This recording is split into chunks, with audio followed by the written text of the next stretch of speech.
He was fired on Christmas Eve with only $43 in his wallet and nowhere to go. Today, he owns a multi-million-dollar business and helps others who've lost everything find their way back. The fluorescent lights in the office felt colder than usual that December 23rd. Trevor had been with the marketing firm for 6 years, working his way up from intern to senior account manager. He thought he was safe. He thought his dedication mattered. The Christmas decorations around the office felt like a cruel joke as his manager called him into the conference room at 4:47 p.m. "We're restructuring the department," his boss said, not even making eye contact. "Your position is being eliminated effective immediately. Security will escort you out." 6 years of late nights, missed family dinners, and weekend work sessions evaporated in 30 seconds. Trevor's hands shook as he packed his personal items into a cardboard box while his co-workers pretended not to stare. The security guard waited by his desk, making small talk about the weather while Trevor's world crumbled around him. Walking to the parking garage, Trevor's phone buzzed with a text from his girlfriend Emma. "Can't wait to see you tonight. I have something important to tell you." They had dinner reservations at 7. He was supposed to propose tonight. The engagement ring sat in his glove compartment, bought with money he'd been saving for 2 years. But the ring would have to wait. Everything would have to wait. Trevor sat in his car for 20 minutes, staring at the concrete wall in front of him. His phone showed 17 missed calls from his mother, probably wondering if he was still coming for Christmas dinner tomorrow. How could he face his family? How could he tell Emma that instead of proposing, he was now unemployed 3 days before Christmas? The drive home felt endless. Each red light gave him more time to think about the bills due next week, the rent payment, the car insurance. His savings account had exactly $2,147 in it. After rent and his other fixed expenses, he'd have maybe $43 left to his name. Emma was waiting in their apartment when he walked in, her face glowing with excitement. She'd made his favorite dinner and lit candles on the table. The irony wasn't lost on him. This was supposed to be the night everything changed for the better. "How was work today?" she asked, kissing him on the cheek. Trevor couldn't bring himself to tell her the truth. Not yet. "It was fine," he lied, forcing a smile. "Let's eat." During dinner, Emma reached across the table and took his hand. "Trevor, I have news. I got the promotion at the hospital. I'm going to be the new head nurse in the pediatric unit. Can you believe it?" Her joy was infectious, but it also made Trevor's chest tighten. She deserved someone who could celebrate with her properly, not someone who just lost everything. He squeezed her hand and managed a genuine smile for the first time that day. "That's incredible, Em. You deserve this so much." "Yes, I..." After dinner, they sat on the couch watching old Christmas movies. Emma fell asleep against his shoulder, and Trevor stared at the TV without really seeing it. Tomorrow, he'd have to tell her the truth. Tomorrow, he'd have to call his family and explain why he wouldn't make it to Christmas dinner. Tomorrow, he'd have to figure out how to rebuild his entire life. But tonight, he just held the woman he loved and pretended everything was okay. The next morning came too fast. Emma left early for her shift at the hospital, promising to call him during her break. Trevor waited until he heard her car pull out of the driveway before he finally let himself break down. He sat on their kitchen floor, still in yesterday's clothes, and cried for the first time since he was a kid. His phone rang. His mother. "Merry Christmas Eve, sweetheart. What time should we expect you and Emma tonight?" Trevor's voice cracked as he tried to respond. "Mom, I can't make it tonight." "What? Trevor, what's wrong? You sound terrible." The words tumbled out of him. The firing, the timing, the embarrassment. His mother listened without judgment, the way she always had. "Come home, Trevor. Come home right now." "I can't face everyone, Mom. Not like this." "Your family loves you no matter what job you have or don't have. We've all been through hard times. Come home." Trevor hung up and looked around the apartment. Emma's nursing school textbooks were stacked neatly on the coffee table. Her work schedule was pinned to the refrigerator with a magnet from their trip to the beach last summer. This was her place now more than his. She had a future here, a career that mattered, people who depended on her. He grabbed a duffel bag and started packing. Trevor drove the 3 hours to his childhood home with tears in his eyes and $43 in his wallet. His mother opened the door before he could even knock, wrapping him in the kind of hug that only mothers can give. She didn't ask questions. She just held him while he fell apart in her arms. Christmas Day at the Rodriguez household was different that year. Usually filled with laughter and chaos from his 3 siblings and their kids, the house felt quieter. Everyone knew Trevor was struggling, but nobody pushed him to talk about it. His sister Maria made his favorite breakfast. His brother Carlos offered to lend him money. His youngest brother Luis just sat next to him on the couch, the way they used to as kids. "You know what Dad would say if he were here," his mother said on the 3rd day after Christmas. Trevor's father had passed away 5 years earlier, but his memory still guided the family through difficult times. He'd say that sometimes life knocks you down so hard because it's trying to point you in a different direction. Trevor nodded, but he couldn't see any direction at all. Emma had been calling twice a day, worried about him. He told her he needed some time with family, but he knew she could sense something deeper was wrong. Each conversation felt like a lie by omission. On New Year's Eve, while his family celebrated in the living room, Trevor walked to his father's workshop in the garage. Nothing had been touched since his death. Tools hung in their designated spots, and half-finished projects sat covered in dust. Trevor picked up one of his father's old carpentry books and started flipping through it. His phone buzzed.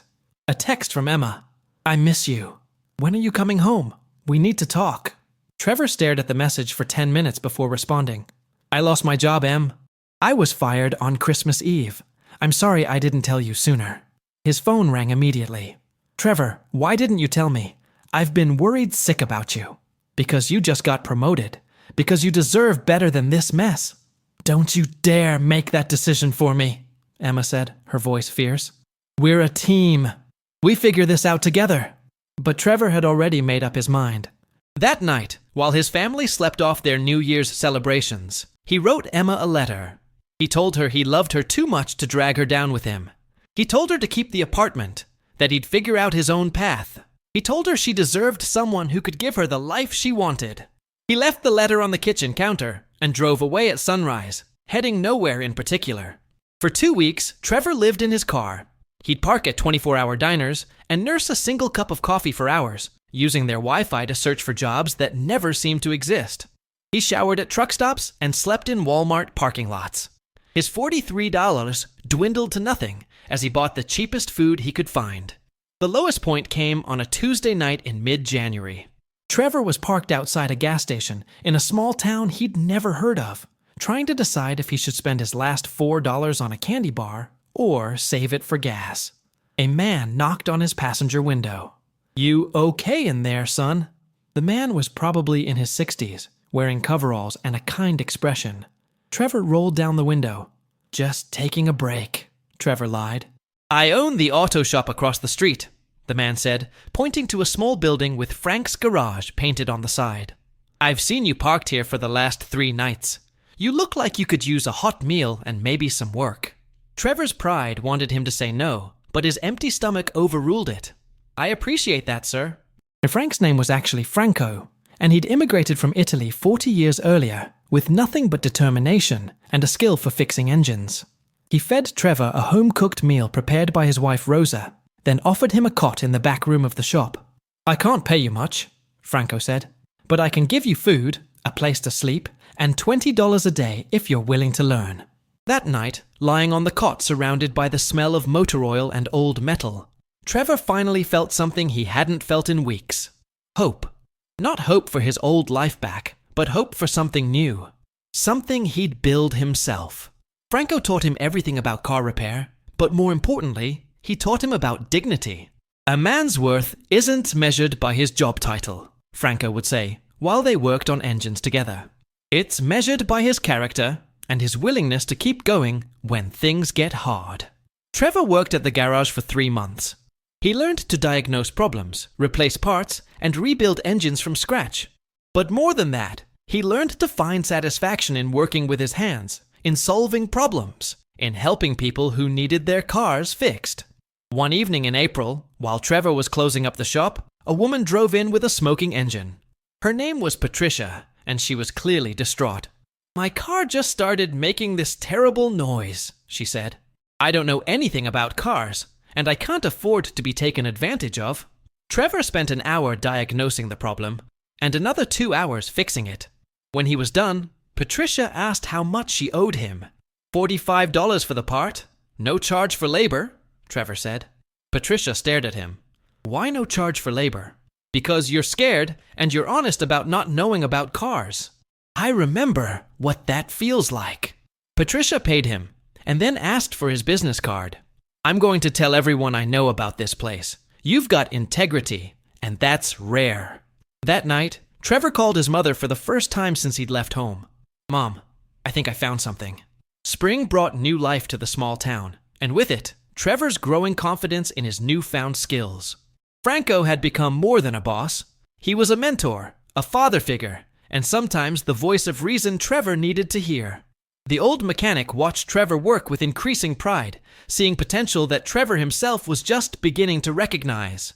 You have good hands, Franco would say. But more important, you have a good heart. People trust you. Paulo, word of mouth in small towns travels fast, and Patricia had kept her promise. Soon, customers were specifically asking for Trevor when they brought their cars in. He had a way of explaining problems without making people feel stupid, and he never recommended unnecessary repairs. In a world where people expected to be taken advantage of at auto shops, Trevor's honesty stood out like a beacon. By May, Trevor had saved enough money to rent a small studio apartment above the town's only bakery. It wasn't much, just one room with a kitchenette and a bathroom down the hall. But it was his. For the first time in months, he had a place to call home. Emma had stopped calling after he'd ignored her messages for 2 weeks, but she'd never stopped texting. Her messages evolved from worry to anger to eventual acceptance, but they never stopped including the words, "I love you." Trevor read every single one, but he still couldn't bring himself to respond. He wasn't ready to face the life he'd walked away from. His family had finally stopped asking when he was coming home and started asking how he was doing, where he was. His mother sent care packages filled with his favorite cookies and old photos of him and his father working together in the garage. Looking at those pictures, Trevor realized he'd found his way back to something his father had tried to teach him years ago. One afternoon in June, while Trevor was replacing brake pads on a pickup truck, Franco approached him with an unusual expression on his face. "Trevor, I need to talk to you about something important." They sat in Franco's small office, surrounded by decades of invoices and automotive catalogs. Franco poured 2 cups of coffee from a pot that looked older than Trevor. "Rosa and I have been talking," he began. "We're getting old, and we don't have kids to pass the business to. This shop has been our life for 30 years, but we want to retire and spend time with our grandchildren in California." Trevor nodded, wondering where this conversation was heading. "We've been watching you these past few months. You're not just a good mechanic, you're someone people trust.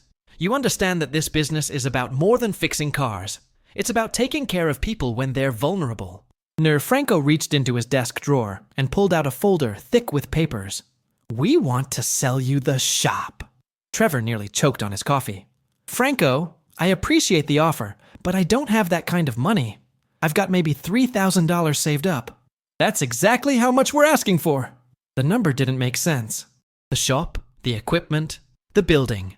It had to be worth at least $50,000, probably more. "Franco, this is your life's work. You can't sell it for $3,000. "We're not selling it for $3,000, Rosa said, appearing in the doorway with a plate of her famous biscotti. "We're investing it in someone who will take care of our customers the way we always have." Over the next hour, Franco and Rosa explained their plan. They'd carry a note for the real value of the business, but Trevor's monthly payments would be based on the shop's profits. If he succeeded, they'd get their money over time. If he failed, they'd take the shop back, and he'd only be out his initial investment. "Why would you take such a risk on me?" Trevor asked. "Because 40 years ago, someone took the same risk on me," Franco replied. "An old mechanic in Brooklyn sold me his shop for almost nothing because he believed I would take care of his customers. Now, it's my turn to pass that forward." That night, Trevor walked the empty streets of the small town, trying to process what had just happened. He'd gone from unemployed and living in his car to potentially owning his own business in less than 6 months. The weight of the opportunity felt enormous. He found himself standing outside the phone booth near the town square at midnight, holding quarters in his palm. After months of silence, he finally had something worth calling home about. His mother answered on the second ring, as if she'd been waiting by the phone. "Trevor, is everything okay?" "Mom, something incredible just happened." He told her about Franco's offer, about the trust two strangers had placed in him, about the possibility of building something real from nothing. His mother cried on the other end of the line, not from sadness this time, but from pride. "Your father would be so proud of you," she whispered. "I keep thinking about him lately, about how he always said that honest work with your hands was something nobody could take away from you. He also used to say that sometimes you have to lose everything to find out who you really are." The next morning, Trevor signed the papers. Frank's garage officially became Trevor's Auto Repair, though he kept Franco's original sign as a tribute to the man who'd given him a second chance. The first week as a business owner was terrifying. Every customer who walked through the door represented not just a repair job, but a test of whether Trevor could make this work. He second-guessed every diagnosis, double-checked every repair, and lay awake at night wondering if he'd bitten off more than he could chew. But by the end of the month, something had shifted. The customers weren't just trusting him with their cars, they were trusting him with their stories. The single mother who couldn't afford to miss work if her car broke down. The elderly man who hadn't driven at night since his wife passed away, but needed his car to feel independent. The teenager saving up for college who needed his car to last 2 more years. Trevor realized he wasn't just fixing cars. He was solving problems and providing peace of mind. And for the first time since that Christmas Eve firing, he felt like he was exactly where he was supposed to be. By the end of his first year owning the shop, Trevor had learned something crucial. Success wasn't just about being good at fixing cars. It was about understanding people and solving their real problems. This realization would become the foundation of everything he built afterward. The turning point came on a rainy Tuesday in October, when Mrs. Henderson, a retired teacher, brought in her 1998 Honda Civic. The car had been making a grinding noise, and she was terrified it would cost more to fix than the car was worth. After diagnosing the problem, worn brake pads that would cost $60 to replace, Trevor noticed something else. Mrs. Henderson's hands were shaking as she wrote the check, and she mentioned that her Social Security check wouldn't come for another week. "Mrs. Henderson," Trevor said gently, "would it help if we set up a payment plan? $20 now, $20 next week, and $20 the week after." Her relief was immediate and profound. You would do that. That conversation sparked an idea that would change everything. Trevor realized that most of his customers' stress wasn't just about car repairs. It was about unexpected expenses they couldn't afford. What if he could solve both problems at once? He started offering what he called care plans, monthly maintenance packages that spread the cost of car care over time while preventing major breakdowns. For $30 a month, customers got regular oil changes, brake inspections, and priority service. For $50 a month, they got everything plus emergency roadside assistance and loaner cars. The idea came from watching Franco's approach to customer service, but Trevor refined it based on his own experience of financial uncertainty. He knew what it felt like to have $43 to your name and pray that nothing would go wrong. Within 6 months, Trevor had 200 customers on care plans. The recurring revenue allowed him to hire his first employee, a young mechanic named Jake, who reminded Trevor of himself. Talented but lacking confidence and direction. But Trevor's real breakthrough came when he started documenting everything he was learning. Late at night, after the shop closed, he would write detailed notes about each customer interaction, each successful repair, each business decision that worked or failed. "People don't just want their cars fixed," he wrote in his notebook. "They want to feel safe, understood, and treated fairly. They want someone they can trust when they're vulnerable." There's me. These observations led to Trevor's next innovation: video explanations.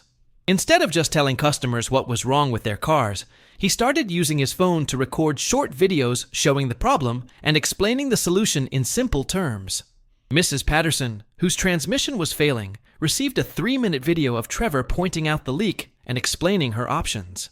She shared the video with her son in another state, who called Trevor directly to thank him for treating his mother with such respect.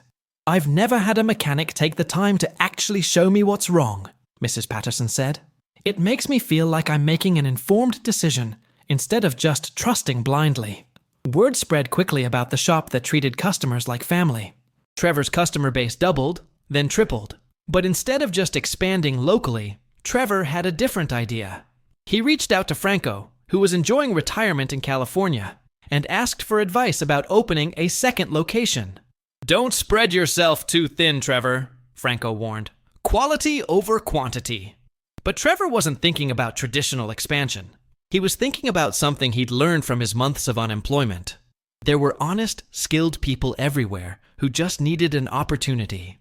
He found them in other small towns, experienced mechanics who were tired of working for shops that pressured them to oversell, young people with mechanical aptitude but no business experience, even former corporate employees like himself who were looking for something more meaningful. Trevor's method was simple but revolutionary. Instead of franchising his name, he franchised his approach. He would partner with local mechanics, help them implement his customer service systems, provide them with his care plan software, and share marketing strategies that worked. The key was his training program. Trevor would spend 2 weeks with each new partner, not just teaching mechanical skills, but sharing what he'd learned about building trust with customers. He taught them how to make video explanations, how to structure payment plans, how to hire and train employees who shared their values. "The biggest mistake mechanics make," Trevor would tell his partners, "is thinking we're in the car repair business. We're not. We're in the peace of mind business. Cars are just how we deliver it." By year 3, Trevor had partnered with mechanics in 12 different towns. Each location was independently owned, but shared the same commitment to transparency, fairness, and customer care. Trevor took a small percentage of their care plan revenue in exchange for ongoing support, training, and access to his systems. The real validation came when Emma found him. She drove 6 hours to his shop on a Saturday morning in March, walking through the door just as Trevor was opening up. He hadn't seen her in almost 3 years, but she looked exactly the same. Beautiful, confident, and slightly annoyed. "We need to talk," she said. They sat in his small office, surrounded by the customer thank you cards he'd started collecting. Emma looked around, taking in the evidence of the life he'd built. "I heard about what you're doing," she said. "The whole network of shops, the way you're helping people. My friend Jennifer lives in Millbrook, and she won't shut up about her mechanic who sends her videos and lets her pay in installments." Trevor smiled. "That's probably Steve. He's one of my best partners." "I'm proud of you," Emma said quietly. "But I'm also angry. You could have built this with me. We could have figured it out together." They talked for 3 hours. About his fear of dragging her down, about her anger at being shut out, about the years they'd lost. In the end, Emma understood why he'd had to find his own way, even if she didn't agree with how he'd done it. "I'm seeing someone now," she said as she prepared to leave. "He's a good man, but I needed you to know that I never stopped believing in you, even when you stopped believing in yourself." Sesame. After she left, Trevor sat in his office and opened his notebook to a fresh page. He wrote, "Success isn't about the money you make or the business you build. It's about becoming the person you were meant to be and helping others do the same." By year 5, Trevor's network had grown to 32 locations across 3 states. The care plan model had been copied by larger chains, but none of them could replicate the personal touch that made Trevor's approach work. His annual revenue was approaching $2 million, but more importantly, his partners were thriving and their customers were happy. The boy who'd been fired on Christmas Eve with $43 in his wallet had built something much bigger than a successful business. He'd created a model for how to treat people with dignity during their most vulnerable moments. 10 years after that devastating Christmas Eve, Trevor stands in front of 300 people at the annual Small Business Success Summit. But his mind keeps drifting back to Franco's garage, and the man who taught him that dignity comes from honest work and treating people right. The business has grown beyond anything he could have imagined. 57 partner locations across 6 states, over 400 employees, and annual revenues exceeding $8 million. But the numbers that matter most to Trevor are different. 89% customer retention rate, average employee tenure of 4 years, and over 12,000 families who sleep better at night knowing their transportation is reliable and affordable. The thing about losing everything, Trevor tells the audience, is that it strips away all the things you thought defined you.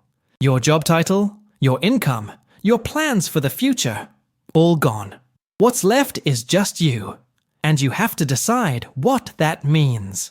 In the front row, his mother wipes away tears. She's flown in from Phoenix, where she moved 2 years ago to be closer to Maria's family. Next to her sits Jake, who now owns 3 locations and has become one of Trevor's closest friends. In the back, Franco and Rosa wave from their seats. They're visiting from California, where their grandson just graduated from college using money from the trust fund Trevor helped them establish. After his speech, Trevor drives to the original shop. He still owns it, though Jake manages the day-to-day operations now. The building looks the same from the outside, but inside, everything has been modernized. Digital diagnostic equipment, customer lounges with free Wi-Fi, and a play area for kids whose parents are getting their cars serviced. But Franco's original sign still hangs in the office, and Mrs. Henderson's thank you card from 2019 is still pinned to the bulletin board. Trevor's phone buzzes with a text from his partner in Denver. Just signed our 200th care plan customer. Thank you for believing in me when nobody else would. These messages come weekly now. Former mechanics who were stuck in dead-end jobs. Young people who thought they'd never own anything. Even former corporate employees who'd been downsized and didn't know what to do next. Trevor's network has become a safety net for people who need a second chance. The personal cost of his success hasn't been insignificant. Trevor is 42 now and still unmarried. He dated occasionally over the years, but building the business required a level of focus and travel that made sustained relationships difficult. He tells himself he's at peace with this choice, but sometimes, especially on quiet Sunday mornings, he wonders what life would have been like if he'd handled things differently with Emma. She married the man she was seeing, a fellow nurse who shares her passion for helping children. They have 2 kids now, and Trevor follows their lives from a distance through social media. Emma looks happy, and that brings him more comfort than regret. His relationship with his family has healed completely. His siblings visit regularly, and their kids call him Uncle Trev, and think he's the coolest relative because he can fix anything that has an engine. His mother tells everyone about her son, who built an empire from nothing. Though Trevor always corrects her that he built it from something. The values she and his father taught him. The most meaningful part of Trevor's week happens every Thursday evening, when he volunteers at the local community college teaching a class called Entrepreneurship for Second Chances. His students are people who've lost jobs, been through difficulties, or are looking to start over later in life. He teaches them about business planning and customer service, but more importantly, he teaches them about resilience and the dignity of honest work. Your past doesn't define your future, Trevor tells each new class, but the choices you make today will define who you become tomorrow. One of his current students is Maria Santos, a single mother who lost her job at a factory that closed down. She has mechanical aptitude and dreams of opening her own shop, but she's scared she doesn't have what it takes. I look at what you've built, she told Trevor after class last week, and it seems impossible. I can barely pay my rent, and you're talking about business plans and customer acquisition. Trevor smiled, remembering a conversation he'd had with Franco years earlier. Maria, I was fired on Christmas Eve with $43 to my name. I lived in my car for 2 weeks. The difference between where I was then and where I am now isn't talent or luck. It's just refusing to give up and treating people the way you'd want to be treated. The ripple effects of Trevor's success continue to spread in ways he never anticipated. 3 of his former students have opened successful businesses in completely different industries, using the principles he taught them. 2 of his partner mechanics have started their own training programs. The care plan model has been adapted by dentists, veterinarians, and even house cleaners. But perhaps the most important measure of Trevor's success is something that can't be quantified. The peace of mind he's helped create. Families who no longer panic when their car makes an unusual noise. Single parents who can budget for car maintenance instead of facing surprise repair bills. Elderly people who trust that they won't be taken advantage of when they need help. On December 23rd each year, Trevor makes a tradition of calling Franco and Rosa. This year, like every year, Franco answers with the same greeting. How's my favorite success story? I'm good, Franco. Really good. And it's all because you and Rosa took a chance on a guy who was sleeping in his car. You took the chance, Trevor. We just gave you the opportunity. After the call, Trevor sits in his home office, a converted bedroom in the modest house he bought 5 years ago, and updates his notebook. The same notebook he's been writing in since those early days at the garage. Tonight, he writes, "Success isn't about the destination. It's about who you become on the journey and how many people you help along the way. I lost everything once, and it was the best thing that ever happened to me because it forced me to discover what really mattered." Trevor closes the notebook and looks at the photo on his desk. Him and Franco on the day he bought the shop, both of them grinning and covered in motor oil. Next to it is a more recent photo. Him with all 57 of his partners at last year's annual meeting, a family he never expected to have. Tomorrow, he'll drive to the shop and spend the day working alongside Jake, getting his hands dirty and remembering where it all started. He'll make video explanations for customers and review care plan applications. He'll mentor his partners and maybe identify another mechanic who's ready for their own location. But tonight, Trevor allows himself a moment of quiet satisfaction. He's built something meaningful from nothing. Not once, but dozens of times over, helping others do the same. The scared, unemployed man who drove away from his old life with $43 and a broken heart has become someone his father would be proud of. And that, Trevor realizes, was worth losing everything to find. End of the story. Leave a like, subscribe to the channel so you don't miss the next stories of overcoming